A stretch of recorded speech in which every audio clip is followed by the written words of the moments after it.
Yo guys, welcome back to another video, and today I have a brand new video. I'm gonna be talking about what type of monitor y'all should be getting, and I think I found the best monitor for the price to performance that is very close to an OLED monitor, but it's not going to be the same as an OLED, and there's still going to be some cons with this monitor. So OLED monitors have burn-in risk. That is the main risk, and over time their brightness will get lower. Over time, it's very gradual, slow process, but it does happen, and it will get less brighter over time after multiple years of use. As long as you keep it decently clean and take good care of it, most likely it's gonna get worse just because it's because of organic material. Um, However, the newer panel type technology, mini LED. I actually don't know. I don't actually think mini LED is that new, but when it comes to gaming monitors, technically it is new. It's not like insanely new, but it is relatively new at the moment for the market because there's not much on Amazon or anywhere else. However, I did find there is too many LED monitors that I'll just show the other one, but the other one's a little worse. This one's a lot better than the one I was gonna originally get at first. But then I found this OLED monitor that I was gonna originally get, but then I found this mini LED. I'm like, oh hell no, fuck that OLED. I'm gonna get this. But I am gonna compare the two, and let's see how. Let's see if anyone actually gives a shit. Like, let's see if what y'all say, because I mean, I personally like price to performance, even if it's a fucking monitor, a controller, speakers. Okay, a microphone, mouse and keyboard, entire PC. I mean, I like to get the best value out the money without not only overspending, but still getting something very good out of it that is not technically cheap. I don't want to cheap out on everything, but I don't want to overly spend on something that I shouldn't overly spend. Now, the MSRP for both of these is the AOC Q27G ACD. The MSRP is right here. It's 380 USD, 379.99 USD at the moment. But on Amazon it is about about $30 cheaper. And even if it was off sale, it'd be back to and if it's off sale, it'd be back to 370. I need some water after this. Holy shit. Oh. Anyways, so that's the MSRP for this monitor. However, the Q27G4ZMN is actually around 330. So Amazon actually has this monitor right now at 250. So it's $100 less. However, the difference between these monitors are a lot smaller when the price is higher. Now, I personally will still buy this because it's still overall cheaper. Because I like performance, price to performance. And right now, this is a way better buy. But if it goes back to 330 and this is still only 370, that's only a $40 difference.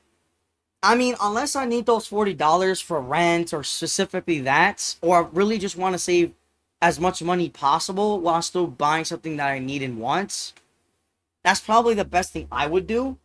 But right now, it's $100 off right now, comparing the two.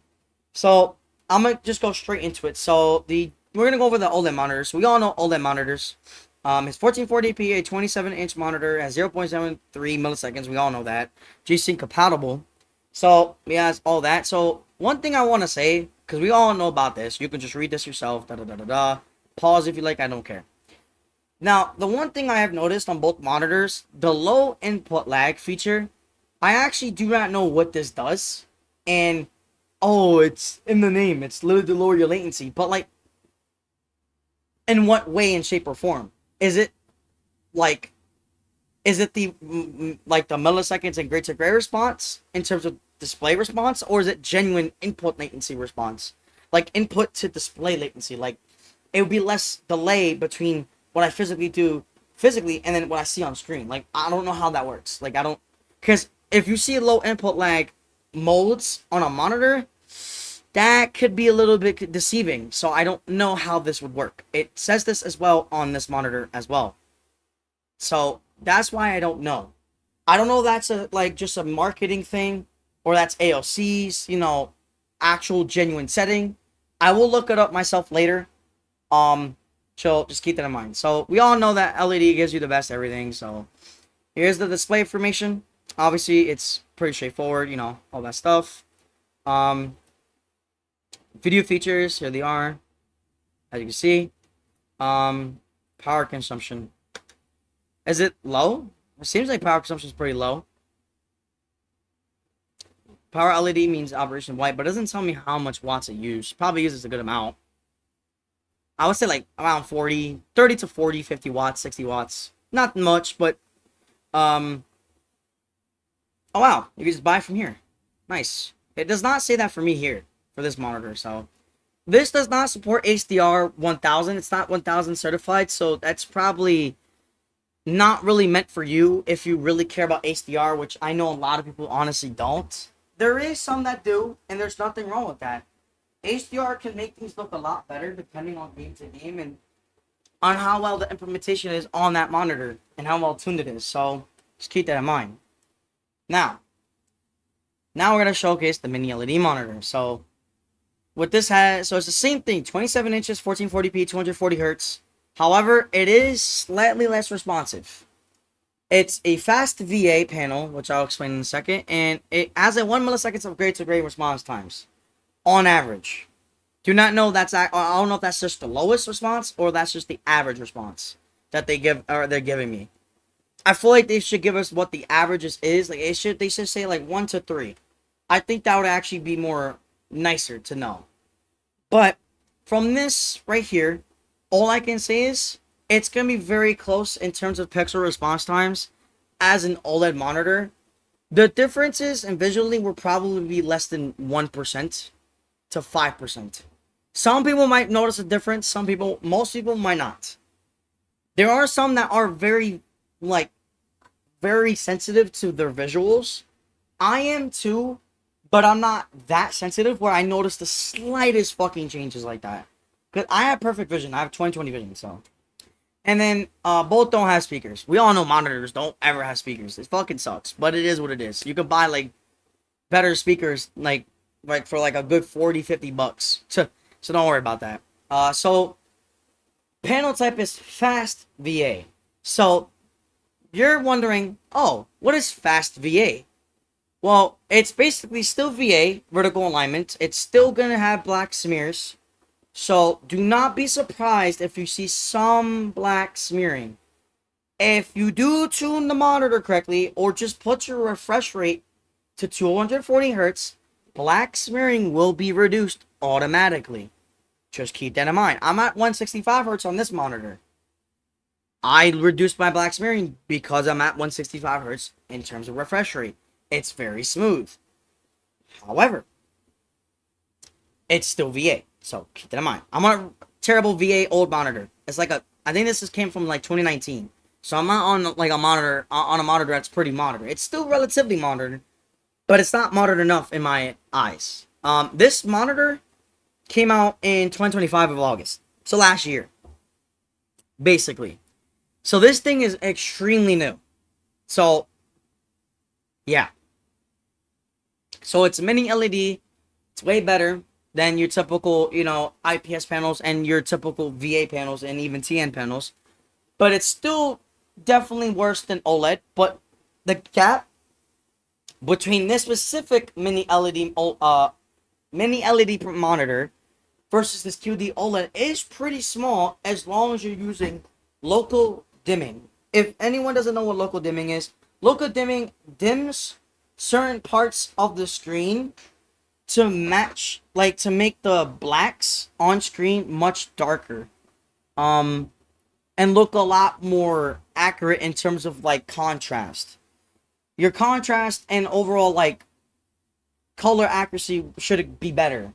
However, just like how OLED has burn-in risks, which is a con, there's also a con with mini LED that you do have to look for.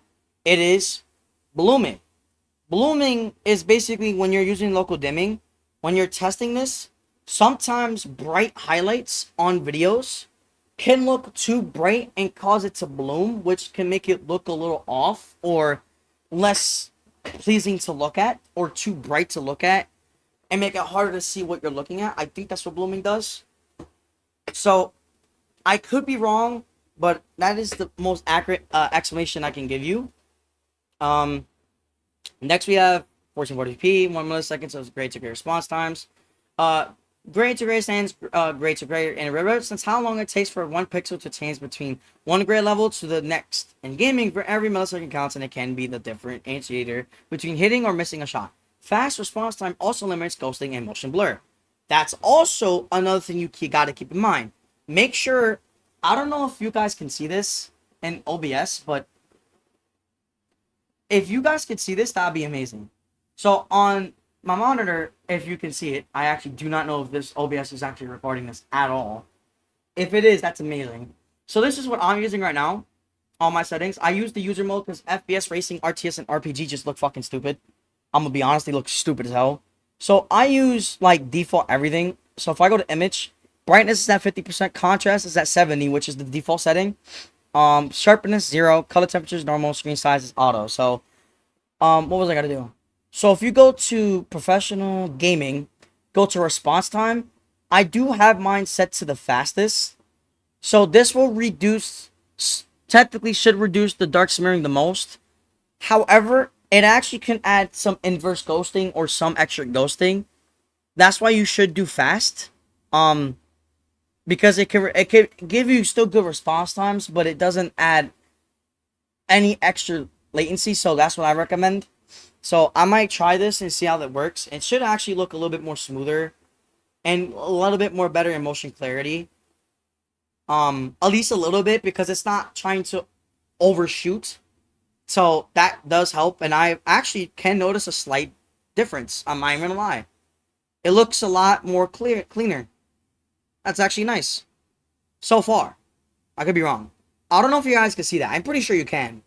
So I use display capture on OBS. So I also supports adaptive sync, this flicker, and then display port, yada yada yada. So yeah, which one is better? Obviously QD OLED is still technically better, but for right now, the pricing to performance, I gotta say this one is the better option. You also get HDR 1000 certified. You still get very close to pixel responses as an OLED monitor. And with local dimming at a high, strength, you can get very close, if not almost the exact same contrast in terms of visual perception, in terms of actual differences, as long as you're using local dimming. And so yeah, that's really about the video. I mean, there's not really much for me to talk about. Yeah. So I might get this one because honestly, I can care less about having an OLED monitor. I actually do not care about the burn-in risk nowadays, because burn-in risk is far less likely, but not fully eliminated. However, I do prefer an LCD screen because I don't have to worry about that burn-in risk at all for me, and I'm willing to take compromise for extra smearing or ghosting on average, and more like blooming or haloing. It depends on what you're using on the monitor though. Like, I don't know if you guys can see it, but I'm gonna show you guys what I was using before. So I don't know why I was tuned like this, but if you go to image or professional, do not, if you have something like this, do not use image enhancement. Dude, look how bad this looks. Okay, actually weak. Doesn't look that bad. Medium looks a little weird, but it's not terrible. Strong? What the actual hell? Look at this. It just looks so weird. I mean, in some ways it does look a little better, but because it looks more brighter, but honestly, it looks so much better off. So make sure when you tune your monitor settings, make sure you turn a lot of the settings off. Any sharpness bullshit added to it, turn that shit off. Use basic native rendering on the monitor. I can promise you on my life, it will look so much better. It's like if you look at your phone And then when you look at the